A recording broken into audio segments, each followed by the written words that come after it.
Hey everyone, welcome back to Want to Step. On today's video, I'm going to show you how to post an article on LinkedIn using your phone. It's very quick and easy, so let's get started.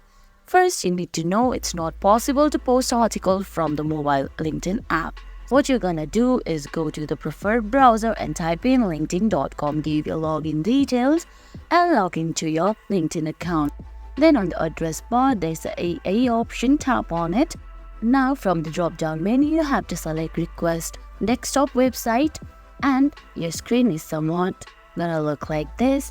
Once you do that on your screen, you can see there's Media, Event and Write Article option at the top. Tap on Write Article, then you can draft your article. You can upload from computer, create a design and add styles. You can create your article and post from this. And guys, that's it. That's how you post your article on LinkedIn using your phone. I hope you found this video helpful.